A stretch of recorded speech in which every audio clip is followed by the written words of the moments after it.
संतांचे उपकार वर्णावया नाही पार, आपणा सारखे करीती याचे कुळ नाही. प्राप्त असणारा अभंग वैभवशाली संत श्रीमंत आणि शांत एक महान भगवत भक्त ज्यांनी अखिल मानव जातीच्या कल्याणाकरता भरपूर असे वाङ्मय निर्माण केले. असे महाराष्ट्रातील थोर साधू ज्यांना आपण शांती ब्रह्म एकनाथ महाराज म्हणतो. असे नाथ महाराज त्यांच्या संताविषयी असलेली कृतज्ञता आणि मानवी जीवनामध्ये संतांचे उपकार वर्णन किती आहे कसं आहे याचा यथार्थ वर्णन करणारा अभंगाच्या सेवेकरता निवडलेला आहे विठ्ठल. श्रीनाथ महाराज अभंगाद्वारे संतांचे उपकार वर्णन करायचं म्हणतात, पण नाथ महाराज म्हणतात काय त्या संतांचे उपकार वर्णन करावं, संतांचे उपकार वर्णन करावं एवढा मी मोठा नाही असं नाथ महाराज म्हणतात आणि त्यांचं वर्णन मला करता येणार नाही. म्हणून संतांचे उपकार वर्णावया नाही पार. साधक म्हणाले महाराज संतांचे उपकार वर्णन करता येणार नाही, मग वर्णनच करता येणार नाही का म्हणले असं. संतांचे उपकार वर्णन करावे इतपत आपण मोठे किंवा त्यांचं वर्णन काय करावं एवढा अधिक नेमके काय उपकार करतात नाथ महाराज म्हणतो आपण सारखे करीती. तर महाराज म्हणतात कोणा करीती याचे कुळ नाही चित्ती. तर महाराज म्हणतात याचे कुळाचा विचार न करता होईल भलती या भावी शरण जाता भेटी. कसल्याही पद्धतीने संताकडे गेले की संत त्याला आपल्यासारखं बनवण्याचं काम करतात. मग तो जपी तपी पापी मूड अधम कसाही असेल त्याला संत आपल्यासारखं बनवण्याचं. ते संत कसे असतात तर महाराज म्हणतात दया अंतरात वसे दुधा भाव तेथे नसे. असे असतात संत नवे नवे नुसता दया भावच नाही, अंतःकरणाचा जर विचार केला तर एवढं उदारपण त्यांच्या ठिकाणी की महाराज म्हणतात उदारपणे उदार एका जनार्दनी निर्धार. आपला निर्धार असावा, आपला निश्चय असावा, संतांजवळ जायचं संतांजवळ जायचं मग ते उदार आहे देण्याकरिता. जे दया पाहिजे ते आहे रे, अगदी कसंही असेल त्याला पाहिजे ते देण्याचं काम संत करतात. आपण सारखे करीती याची कुळा नाही चित्ती विठ्ठल. असा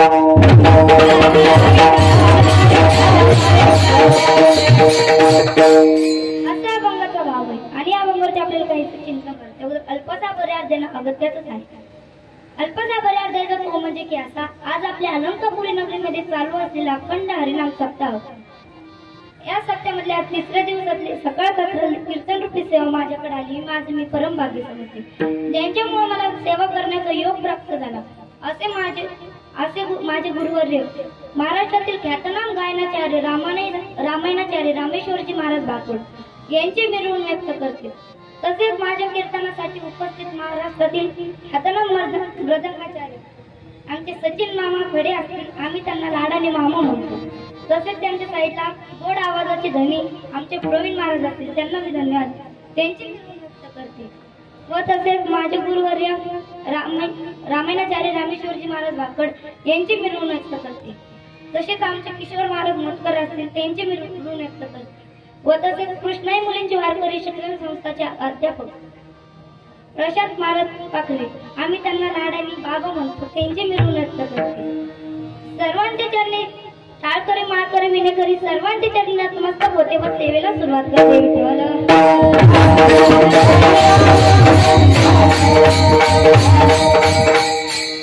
म्हणून मानवी जीवनाचा जर विचार केला तर मानवी जीवनामध्ये प्रत्येकाला कोणाच्या ना कोणाच्या आधाराला चालावं लागतं. हो, कशाच्या ना कशाच्या आधारावरती चालतं आणि मानवी जीवन चालत असताना तो आधार घेत असताना या जीवनामध्ये आल्यावरती प्रत्येकाचे कुणाचे कशाच्या ना कशाचे उपकार होत असतात. मग आपण आपल्या साध्या भाषेत म्हणतो पहा अहो तुम्ही सहकार्य केलं म्हणून तुमचे खूप उपकार झाले, तुमचे उपकार कसे फिटतील ते मला कळत नाही. याचा अर्थ असा आहे की आपण उपकारातून उतराई होण्याचा प्रयत्न करत असतो. प्रत्येकाचे उपकार आपल्याला करतात, पण ऐका ना एखाद्याने केलेले उपकार कोणी आपल्याला 1000 रुपये दिले असते, आज दिले 8 दिवसांनी आपण परत त्याची ताले दिली, त्याला दुसऱ्या वेळेस गरज पडली 1000-2000 रुपये आपण दिले की आपण सहज बोलता बोलता म्हणतो अरे त्या माणसाने आपल्याला 1000 रुपये दिले होते आणि त्याला आज गरज पडली, मी त्याच्या कामी आलो, त्याचे उपकार. अजून एखाद्या सारखं एखाद्या बाईक लागत असेल, एखाद्याला 4 व्हीलर लागत असेल, ज्या दिवशी आपण त्याच्याकडून घेतली तेव्हा आपण म्हणतो या माणसाचे कशाला तरी उपकार फेडावे लागतील, या माणसाने आपल्याला सहकार्य केलं, याचे काय झाले आपल्यावरती उपकार झाले. याचा अर्थ असा आहे की आपण उपकारातून उतराई होण्याचा प्रयत्न करत असतो. प्रत्येक मानवी जीवनाचा विचार केला तर उपकार होत असतात. कशाला कशा आधारे आपल्या जीवावरती आपल्यावरती प्रत्येकाची कुणाचे कशाचे ना कशाचे उपकार होत असतात. मग ते उपकार पुनोत्तराय होता येतं काय? ते उपकार पुनोत्तराय होता येतं, पण काही उपकार असे असतात माणसं सहज बोलतात, सहज म्हणतात, अरे त्या माणसाचे एवढे उपकार झाले माझ्यावरती, मी काहीही केलं तरी त्याचे उपकार फिटणं शक्यच नाही. मग शक्यच नाही का? शक्यच नाही का? तुमचं त्यालाही काही अपवाद असतात, काही पर्याय असतात, पण एका जीवनामध्ये काही उपकार असे आहेत ते फिटल्या जातात, पण काही उपकार असे आहेत ते काही केले फिटू शकत नाही. पुन्हा कुणाचे तर ऐका, पहिले तुमच्या आमच्यावरती देवाचे उपकार आहेत, ते काहीही केले फिटू शकत नाही. दुसरे उपकार आई वडिलांचे आहेत, ते काहीही केले फिटू शकत नाही. आणि तिसरे उपकार म्हणजे ते तुमच्या आमच्यावरती गुरुंचे आहेत. गुरु काही ठिकाणी गुरूंना संतांची उपमा दिली जाते, कारण गुरु आणि संत काही जास्त फरक नसतो.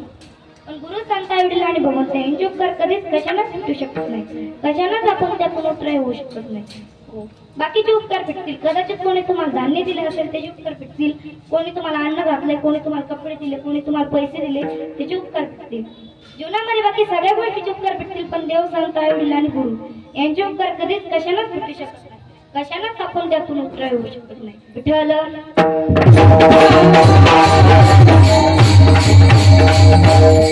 पहिले उपकार मी आपल्याला सांगितले भगवंताचे उपकार क्रमशामध्ये सांगितले. मी आपल्याला जन्माला येण्याअगोदर जेव्हा आपण आईच्या गर्भात असतो त्यावेळेस भगवान परमात्म्याचे आपल्यावरती उपकार असतात की त्यांना आपल्याला हा जन्म दिला, हा जीवदान दिला, म्हणून त्याचे उपकार असतात. किती उपकार असतात? महाराज म्हणतात,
चिंतन.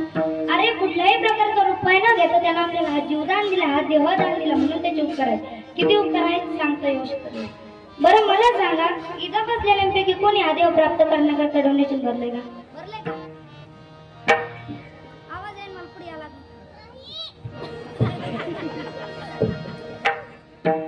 हा देव मिळाल्यानंतर जेव्हा दवाखान्यात भरती व्हायचं असेल, ऍडमिट व्हायचं असेल, पैसे भरावे लागतात.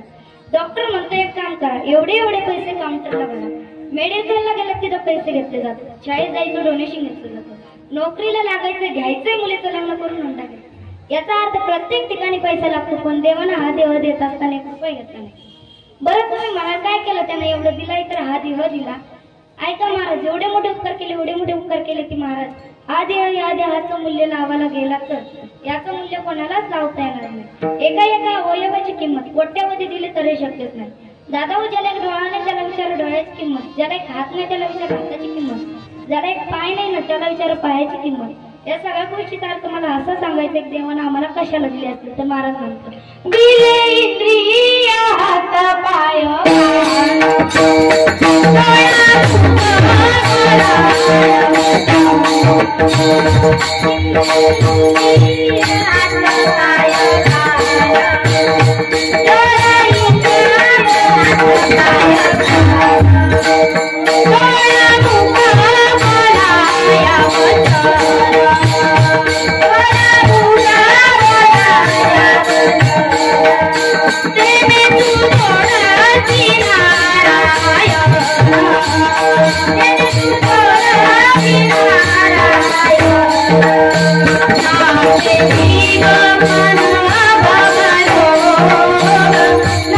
Thank you.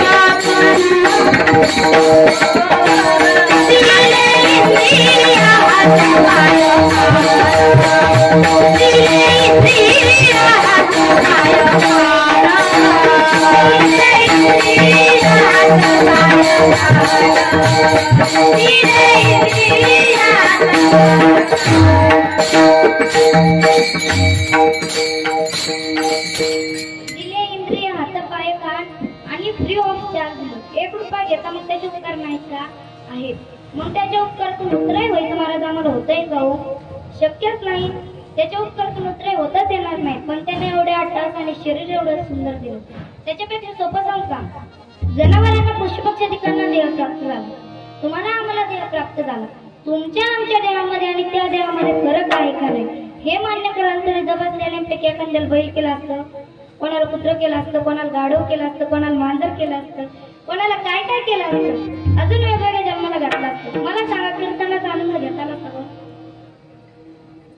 कुठल्या तरी खुट्याला आजूबाजूला बांधलेले पहिलं त्यांना चारा खाण्याशिवाय, पाणी पिल्याशिवाय, अवतार चालल्याशिवाय आणि दिनचर्याचे काम ते केल्याशिवाय दुसरं काही कळत नाही.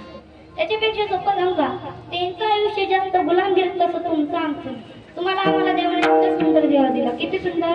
महाराज म्हणतात,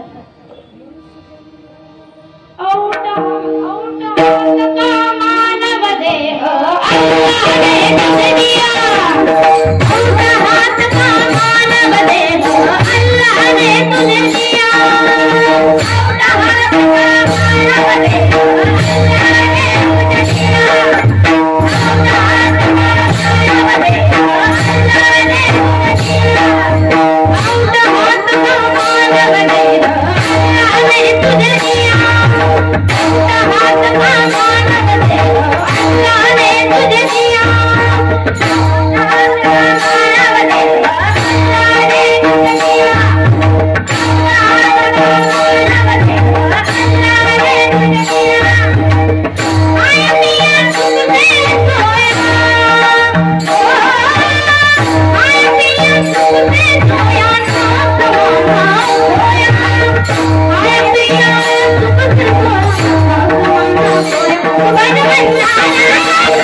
देवावरती प्रेम करायचं सुंदर मार्ग तुम्हाला आम्हाला मिळालं, किती सुंदर.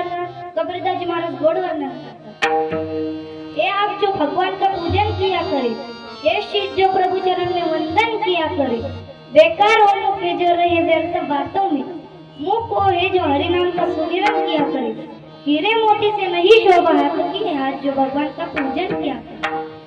देवावरती प्रेम करायचं सुंदर मार्ग तुम्हाला आम्हाला मिळालं, किती सुंदर.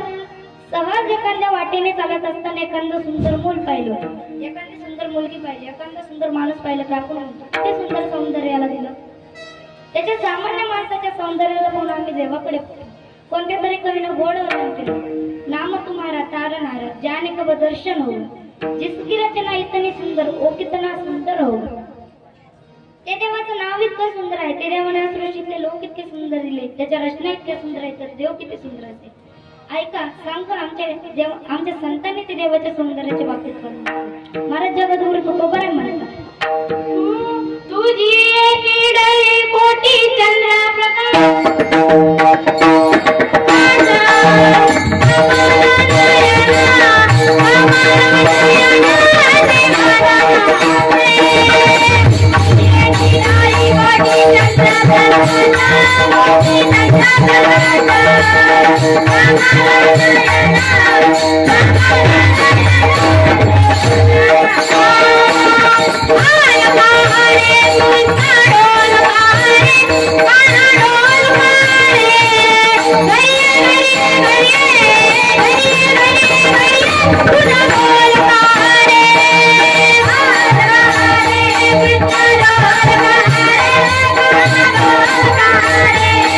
तुझे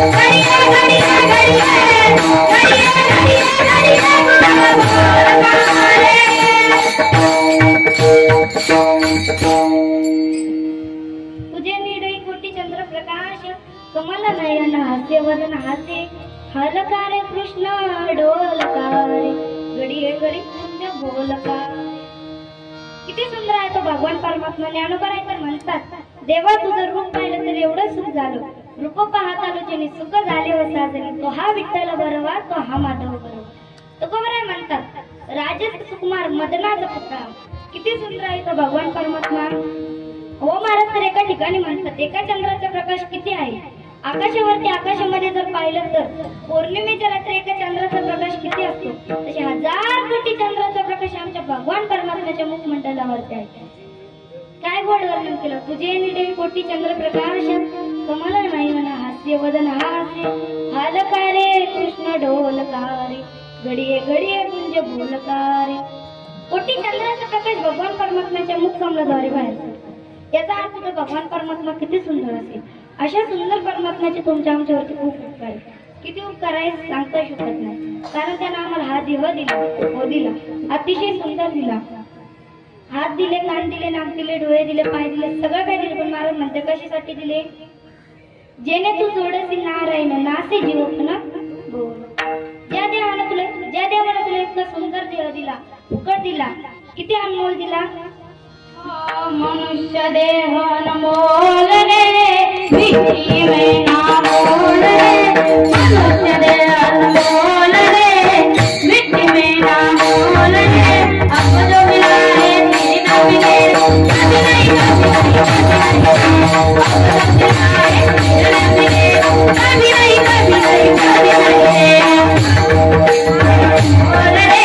मिठी में ना बोल रे.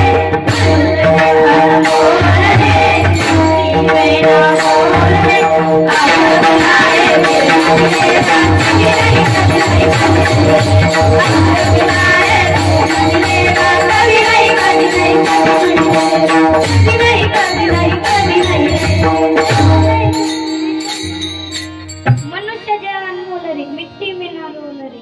अब जो मिला है फिर ना मिलेगा कभी नहीं कभी नहीं कभी नहीं. त्या देवानं तुला इतका सुंदर देव दिला, फुकट दिला, परंतु कशा करता दिला. तू तुझा जीव पण घालवलं पाहिजे. एका जन्माने अनंत जन्माचं दुःख संपत की एका मरणाने अनंत जन्माच्या यातना तुला संपत आलं पाहिजे. त्याकरिता हा सुंदरसा देव त्या देवाने दिला. पुनरपि जननम पुनरपि मरणम पुनरपि जनने जेठरे शेणम. यह संसारे कलदुस्तारे कृपापारे पाय मुरारे भजे गोविंदम मुडम. पुन्हा जन्माला यायचं पुन्हा मरायचं. महाराज म्हणतात ना, किती वेळा जन्म यावे नित्य व्हावे भजित. अरे अनेक वेळा जन्माला येऊन भजित होण्यापेक्षा, वाईट अवस्था दुरावस्थेला प्राप्त होण्यापेक्षा, दुःखाला कारणीभूत ठरण्यापेक्षा एका जन्माने अनंत जन्माचं दुःख संपायचं की एका मरणाने अनंत जन्माची यातना तुला संपत आलं पाहिजे. त्याकरिता सुंदरसा देवा त्या देवाने दिला. म्हणून पहिले उपकार देवाचे आहेत, ते काहीही केलं तिथे शकत नाही. दुसरे उपकार मी आपल्याला सांगितले आईवडिलांचे उपकार. आईवडिलांचे उपकार तुमच्या आमच्यावरती खूप अनेकांनी अनेक कवितेच्या माध्यमातून सांगितले.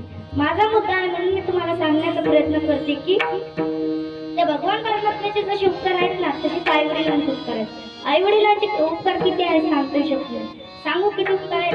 महाराज म्हणतात, दिला जन्म आईने मला, उपकार हा मोठा झाला, ठेच लागे माझ्या पायाला, देते पाणी तिच्या डोळ्याला, केले लहानचे मोठे मला, उपकार हा मोठा झाला. दिला जन्म आईने मला, उपकार हा मोठा झाला. अरे लेकराच्या पायाला ठेच लागली तर आईच्या डोळ्याला पाणी येतो. लहान 9 महिने 9 दिवस उदरामध्ये साठावं, प्रस्तुत काळाच्या यातना सहन करावं आणि मुलाला जन्म द्यावा. बरं, जन्म दिल्यावरती कर्तव्य संपलं का? नाही. त्याचं लालन पालन संगोपन, त्याला सणपान करावं, त्याचं दुखणं, त्याचं राहणं, सगळं काही त्या आईला बघावं लागतं. रात्रंदिवस कष्ट करून आपल्या लेकराचं संगोपन करावं, त्याला शाळेत घालावं, शिकवावं, खर्च करावं, त्याला काय हवंय काय नको या प्रत्येक गोष्टीचा विचार करावा. वेळ त्यासाठी स्वतःचा जीव लावा, पण लेकराला लहानचं मोठं करण्याकरता प्रयत्न करा. हे उपकार आहे वडिलांचे. एका कवीनं गोड वर्णन केलंय. कविता तर जाऊन दे, तुकोबरायांचं प्रमाण सांगते. तुकोबराय म्हणतात, ऐसी करवळाची जाती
ऐसी कळवळ्याची जाती करी लाभावी नपली मोठी बारव आहे त्याचे सर्वस्वी जाळे ऐसी कळवळ्याची जाती करी लाभावी नपली एवढा प्रेम करते आई बाळावरती एवढं प्रेम करते एका कवीनं गोड वर्णन केलं मूर्ती वाणी या जगात मूर्ती नाही मूर्ती वाणी या जगात मूर्ती नाही अनमोल जन्माच्या नाही तुझे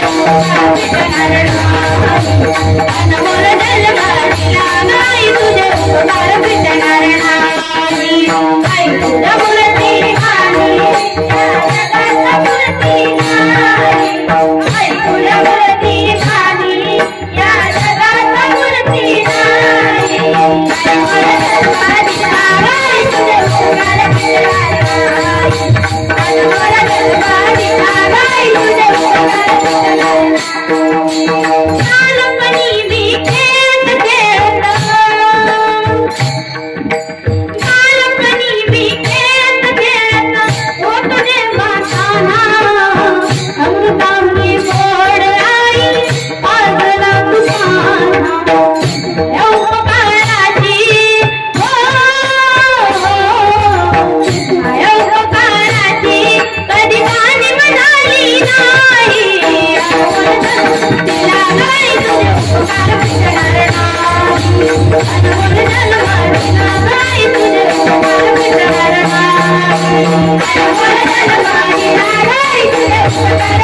ज्या दिवशी आई जाईल ना त्या दिवशी तुमच्या जगातलं प्रेम जाईल पण त्या दिवशी बाप जाईल ना तुमच्या धैर्याचा डोंगर ढासला जाईल म्हणून आई वडील दोघे तितकेच महत्वाचे आई जर प्रेम असेल तर बाप धैर्य असतो आधार असतो बघा तुम्ही म्हणून तर म्हणतात ना छोटं संकट असेल तर आई आठवते मोठं संकट असेल तर बाप आठवते तुम्ही जर सहज एखाद्या चालता वेळेस पडला तर काय म्हणतात सहज सर जर तिथे जर तुम्ही साफ काढला तर काय म्हणतात छोटा संकट असेल तर आई आठवते मोठा संकट असेल तर बाप आठवते आई एक वेळची शिजरीचा विचार करत राहते माझ्या बाळाला एक वेळची शिजरीला काय लागेल याचा विचार आई करत राहते पण आयुष्यभराची शिजरी कशी चांगली होईल याचा विचार करणारा तो बाप असतो अरे मुलीचं लग्न असेल तर मुलगा चांगला असावा व्यासलेला नसावा दोन पैसे कमता असावा माझ्या मुलीला नवऱ्याचा त्रास होऊ नये याची सतत काळजी घेतो त्याचं नाव आहे म्हणून आईचे जेवढे उपकार आहेत ना तेवढे बापाचे उपकार आहेत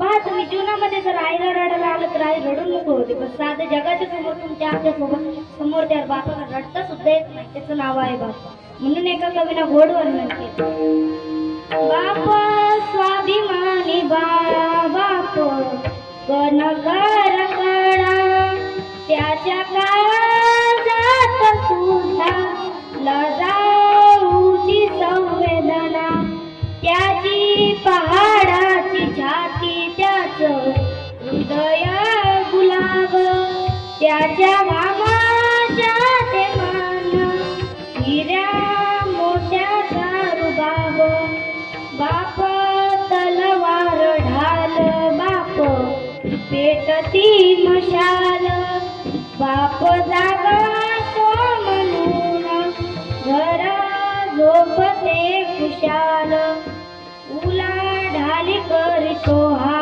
बाप फक्त घरासाठी शिवशापयाचे जर बाप घेतो सारे माती बाप घराचा तो पाया आई कळस त्यावर जेव्हा गजतो न पाया तेव्हा कोसळते घर बाप साठवितो अश्रुवाट पाहे त्या क्षणाची जन्मभराचा रडतो लेक जाताना सासरी अशा बापासाठी शेवटी एक शब्द वापरतो बाप थकल्यावरती त्याचा बनावा आधार नाही उपयोग पुन्हा किती घातले पितर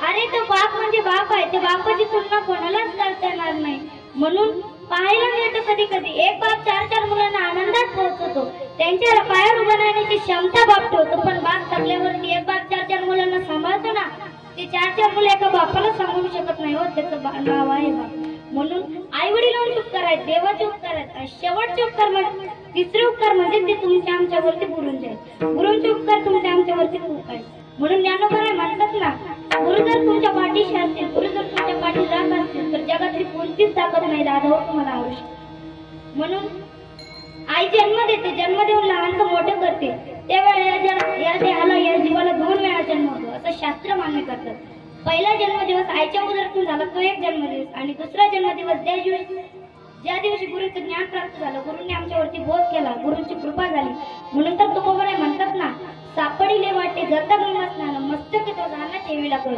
भोजन मागती तुप पावशर कडीला विसार स्वप्न माझे काय काय उपजला अंतर आहे म्हणून या काय स्वरात आले राघव चैतन्य केशव चैतन्य सांगितली पुन्हा मालिकेची बाबाजी आपुले सांगितले नाम मंत्र दिला रामकृष्णारी मागोष्ट दशमी पाहुणे गुरुवार केला अंगीकार तुकामुळे मागोष्ट दशमीच्या गुरुवारी गुरुनी माझ्या मस्तकावरती हात ठेवला सत्य गुरुराय कृपा माझी केली परी नाही घडली सेवा काय गुरुंचं वर्णन करावं तुकोबाराय म्हणतात काय त्या गुरुंचं वर्णन करावं आमच्या जीवनामध्ये गुरुंचे उपकार आहेत म्हणून तर ज्ञानोबा म्हणतात ना श्री गुरु सारी गाता पाठी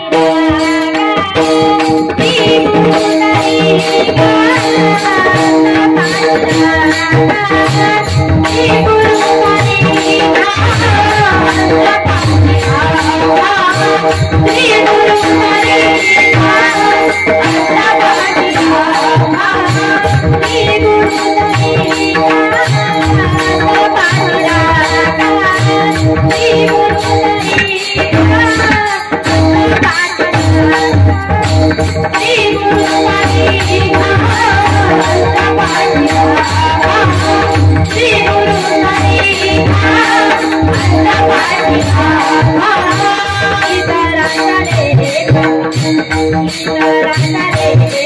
गुरु सारी गाता पाठी श्री गुरु सारी गाता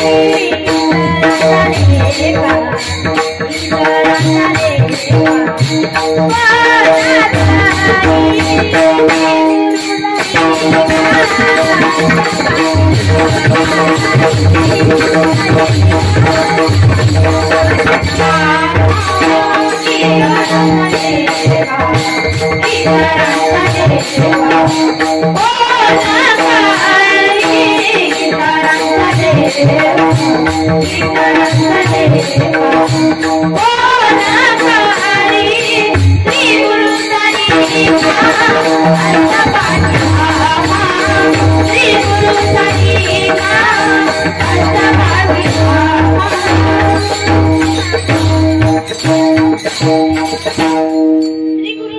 हस्ता पाठी नका इतरांच्या लेखा पूर्ण करी. काय गुरूंचं वर्णन करावं. गुरु परमात्मा पैरुष ऐसा ज्याचा दृढ विश्वास गुरु परमात्मा परिश. आमच्या जीवनामध्ये गुरूंचे उपकार आहेत. म्हणून तर ज्ञानोबाई म्हणतात ना, ज्ञान देव म्हणे करलो आता उदरलो गुरु कृपे. गुरुच्या कृपेतून उतरून जाण्याची शक्ती निर्माण झाली. ज्ञानेश्वरी लिहिली, माझी काय कृपा नाही, माझी काय शक्ती नाही, माझ्या गुरूंची कृपा. हरिपाठ केला, माझी काय कृपा नाही, माझी काय शक्ती नाही, माझ्या गुरूंची कृपा. अमृत अनुभव सांगदेव पाचची भिंत चालवली, माझी काही कृपा नाही, माझी काही शक्ती नाही, माझ्या गुरूंची कृपा. याचा अर्थ जीवनामध्ये गुरूंचे उपकार. पहिले उपकार देवाचे आहे, दुसरे उपकार आई वडिलांचे, तिसरे उपकार गुरूंचे आहे आणि शेवटचे उपकार म्हणजे ते तुमच्या आमच्यावरती संस्कार.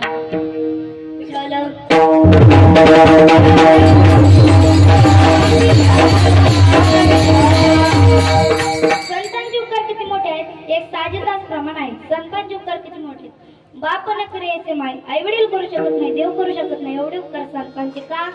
कारण त्यांचा आमचा कसलाच संबंध नसताना या जीवाचा आणि देवाचा संबंध लावायला गेलो ना, हा जीव त्या देवाचा अंश आहे म्हणून त्याचे उपकार आहे. जरा थोडं एवढं काही विशेष नाही. आईपासून वडिलापासून या देहाचा जन्म या देहाची निर्मिती म्हणून कुठला तरी महत्त्वाचं स्वप्न असतं, त्याचे उपकार आहे. जरा थोडं एवढं जसं जीव देव आई वडील आणि तुम्ही आम्ही मुलगा, एवढं काही विशेष असतं तर विशेष, पण संतांच्या उपकारापेक्षा कमी. का? कारण त्यांचा आमचा कसलाच संबंध नसताना, कसलाच ते मात्र संबंध नसताना संत तुमच्या आमच्यावरती उपकार करतात. काय उपकार करतात? महाराज म्हणतात. काय करतात? काय करत नाही ते सांगा. सांगू काय उपकार करतात? महाराज म्हणतात, मज निरंतर जागविती करुणी सायस शिकविते आणि तैसे मजे ती सांभाळितो. हो, जागविती शिकविते आणि सांभाळिती. काय?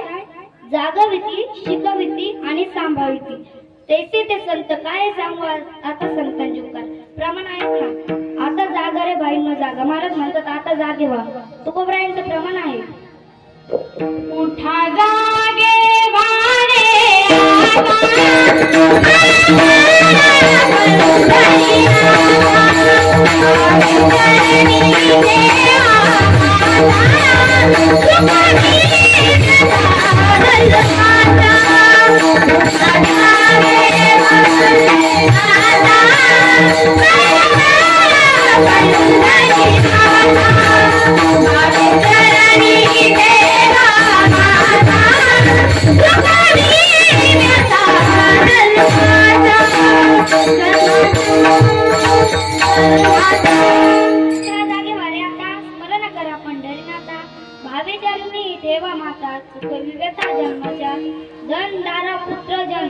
दादा रे झोपलाच ना जागा हो. ज्यांच्यावरती विश्वास टाकून झोपलाच ना ते तुझ्या काही काम येणार नाही. धन दारा पुत्र जन हे सगळे मिथ्या आहे, तुझ्या काहीच काम येणार नाही म्हणून जागा हो. आता जर नाही जागा झालाच ना मग अंतकाळाच्या प्राणप्रयाणाची वेळी रात्री निराळी रांडा पुरे सगळं. महाराज म्हणतात ना, तुका म्हणे तुझं सोडविना कोणी, एका चक्र पाणी वाचून या. नको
नको नको म्हणा मृत्यू माया जाई काळा आला जवळ ग्रास वया हो याचं ताडकं नको एकदा जर अडकला ना तर मग तुला सोडायला कोणी सुद्धा येणार नाही एका चक्र पाणी वाचू नये एका चक्र पाणी देवाशिवाय तुला कोणीच जवळ देणार नाही हे कोण सांगतं तर संत एवढं सांगून लोक जर ऐकत नसेल तर पिंगळ्याच्या स्वरूपात सांगतात हे जरी नाही कळालं तरी करायला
याचा अर्थ संत आम्हाला वेळोवेळी जागा करण्याचं काम करतात प्रत्येक वेळी जागा करण्याचं काम करतात उठा जागे व्हा त्या पांढऱ्या परमात्म्याचं स्मरण करा एवढं सांगून जर लोक ऐकत नसेल तर सांगतात बाबा रे तुला वाटत असेल मला 100 वर्षाचं आयुष्य मिळालं 100 वर्ष अगोदर माझ्याकडे आनंद करेन आणि मग शेवट महाराज म्हणतात ना क्षण बंगुरे नाही बरवाचा वारे सावध तोडा माया काही न झाले मग गाळा पुढे पाजा पुढे हुशार तो आहे फळ सांगा राम राम स्मरा आधी कधी कधी आधी सावध व्हा उठा कोण सांगतो तर संत शिकविती कैसे शिकविती महाराज म्हणतात अर्भ काचे साठी जैसे पंथी हाती धरिली पाठी जैसे संत जगी क्रिया करून ते अंगी तैसे पंथी हाती धरिली पाठी जसं शाळेमध्ये शिक्षक मुलांना सांगतात ना करे कपाचं सांगितलं मुलं येतं का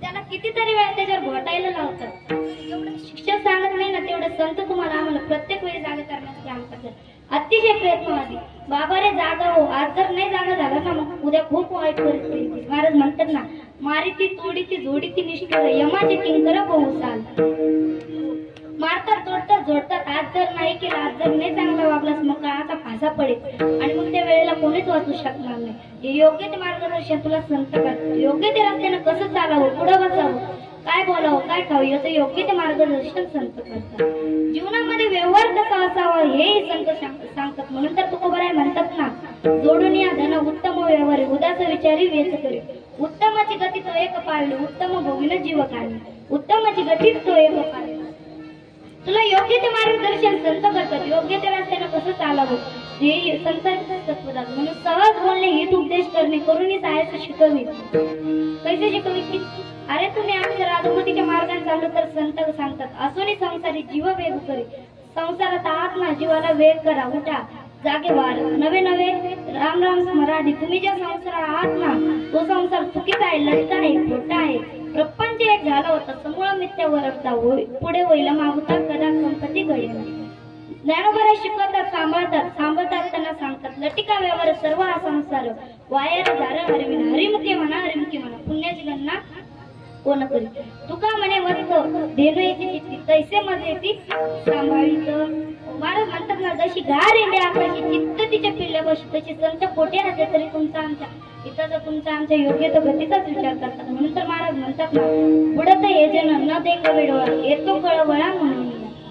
अरे तुम्ही आम्ही जर अधोगतीच्या मार्गाने चाललो तर संत सांगतात, तुम्ही आम्ही जर अधोगतीच्या मार्गाने चाललो असलो ना, संतांना सहन होत नाही. म्हणून तर म्हणतात ना, पुत्राला गती माणसाला प्रगती, संतांना अधोगती सहन होत नाही. हो बघा तुम्ही, जशी गाय जाऊन दे शेतात चरायला, तिचं जर वासरू घरी असेल तर घास घातला तिच्या लक्षात येतं, माझं वासरू.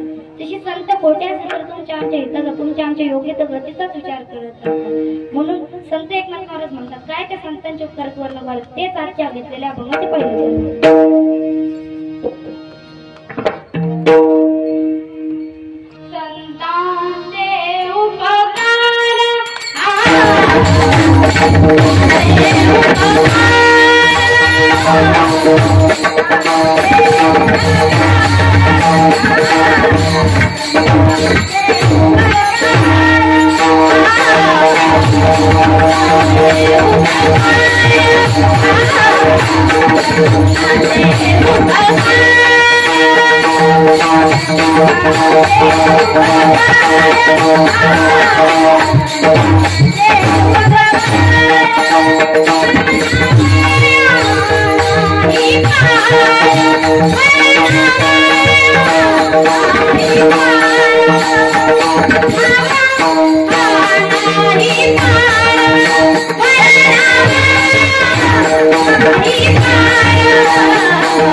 कीर्तन आहे माऊली मानुबरांचं समजून ग्रहण करा. विठोबा